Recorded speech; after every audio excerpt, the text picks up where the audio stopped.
दिल्ली विधानसभा चुनाव में आम आदमी पार्टी की हार के बाद पीएसी की पहली बैठक हुई और संगठन में कई सारे फेरबदल किए गए हैं। इसमें सबसे प्रमुख दिल्ली में संयोजक के पद पे बदलाव। सौरभ भारद्वाज हैं, कुछ देर पहले तक पूर्व मंत्री कह रहा था, अब दिल्ली के नए संयोजक हैं आप। कैसे देखा जाए डेवलपमेंट? क्या हार की वजह से किसी पे गिरी गाज, किसी को मिला तोहफा? नहीं, मैं इसको बिल्कुल भी नहीं चाहूंगा कि आप इसको इस तरह से देखें, क्योंकि इस तरह से है नहीं।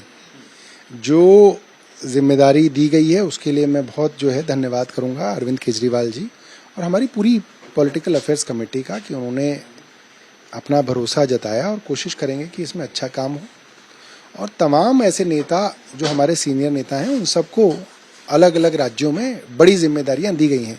मनीष सिसोदिया जी और सत्येंद्र जैन साहब को पंजाब का प्रभारी और सह प्रभारी बनाया गया है। गोपाल जी को और दुर्गेश पाठक जी को गुजरात का प्रभारी और सह प्रभारी बनाया गया है। तो तमाम लोगों को कहीं ना कहीं मुख्य जिम्मेदारियां दी गई हैं। और दिल्ली में हमारी जिम्मेदारी ज़्यादा बड़ी इसलिए हो जाती है कि तमाम हथकंडों के बावजूद, पुलिस और प्रशासन का दुरुपयोग करने के बावजूद आम आदमी पार्टी और भाजपा के वोट शेयर में 2% का ही फर्क है। हम करीब 43.5% पे हैं, भाजपा करीब 45.5% पे है। तो एक तो आधी जो आबादी है उसकी लड़ाई तो हमें लड़नी है, क्योंकि उन्होंने तो हमें वोट ही दिया है, उनके हक के लिए तो लड़ना ही है। मगर वो लोग जिन्होंने बीजेपी को वोट दिया था, आज वो भी चीटेड फील कर रहे हैं, ठगे हुए फील कर रहे हैं। क्यों? क्योंकि 8 मार्च तक 2500 रुपये महीना हर महिला के पास आना था, वो नहीं आया। होली दिवाली पे मुफ्त गैस सिलेंडर आना था, होली तो चली गई, हमने तो गैस सिलेंडर नहीं भरवाया, आया ही नहीं। और गैस सिलेंडर के दाम 500 होने थे, वो भी नहीं हुए। और तमाम ऐसे वादे, चाहे वो दलितों से किए हुए हों, चाहे वो ऑटो और ई रिक्शा वालों से किए हों, चाहे वो स्टूडेंट से किए हों, कोई वादा उसको पूरा करती हुई भारतीय जनता पार्टी दिख नहीं रही है। तो उनके लिए लड़ाई लड़ना जरूरी है। इसमें सवाल ये उठेगा ना कि आप जिस समय में अध्यक्ष बने हैं दिल्ली के या संयोजक बने हैं, कांटो भरा ताज लग रहा है। आप 62 पे थे, 22 पे अटक गए, बीजेपी 48 पे पहुंच गई है, ब्रूट मेजोरिटी वाली सरकार है और साथ में ही मोमेंटम दिल्ली में उनके पास है, क्योंकि तीनों लेयर्स पे ऐसा माना जा रहा है कि उन्हीं की सरकार है। देखिए, मैं तो ये बात मानता हूं कि जब सबसे कठिन समय होता है तभी संगठन की और कार्यकर्ता की और नेता की असली पहचान होती है। प्रहार फिल्म का डायलॉग था, मुश्किल वक्त फौजी सख्त। तो मुश्किल वक्त में ही जो लोग आपके साथ हैं वो खरा सोना है, वो 24 कैरेट गोल्ड है। वरना सरकार बनती है, आप जीतते हैं तो कई लोग आ जाते हैं आपके यहाँ काम करने के लिए, मगर इस वक्त जो लोग संगठन में खड़े हो गए वो आपके साथ मरते दम तक नहीं जाएंगे।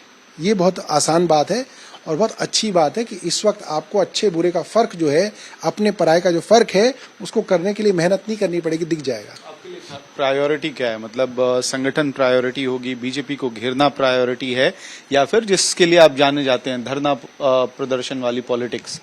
2 प्रायोरिटी होंगी। एक कि दिल्ली वालों के हकों की लड़ाई के लिए हम लोग सड़कों पे संघर्ष करते हुए दिखें, ये एक प्रायोरिटी है। धरना प्रदर्शन चलेगा, धरना प्रदर्शन हो ना हो, देखिए कई ऐसे तरीके हैं जिससे आप उनके हक के लिए लड़ाई लड़ सकते हैं। आप भी उनके हकों की लड़ाई लड़ रहे हैं, आप कैमरे पे लड़ रहे हैं। दूसरी है संगठन को मजबूत करना, वो काम भी करेंगे। तो 2 प्रायोरिटी हमारी रहेंगी।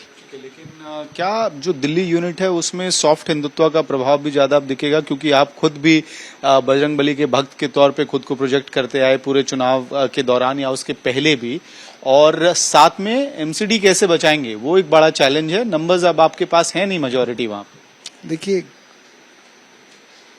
मैं भी हिंदू हूं, गोपाल राय भी हिंदू हैं और अरविंद केजरीवाल भी हिंदू हैं, ठीक है। तो मुझे नहीं लगता कि उसके अंदर कोई फर्क आया है। ये भारतीय जनता पार्टी ने फर्क डाला है। भारतीय जनता पार्टी ने देश में ये नैरेटिव फैलाया कि अगर कोई आदमी कैमरे पर पूजा नहीं करता तो वो नमाज पढ़ता है। या तो आप कैमरे पे पूजा करते दिखो, नहीं तो कहा जाएगा छुप के नमाज पढ़ रहा है, ठीक है। अरविंद केजरीवाल की शादी अग्नि के चारों तरफ फेरे लेके हुई, मेरी शादी फेरे लेके हुई।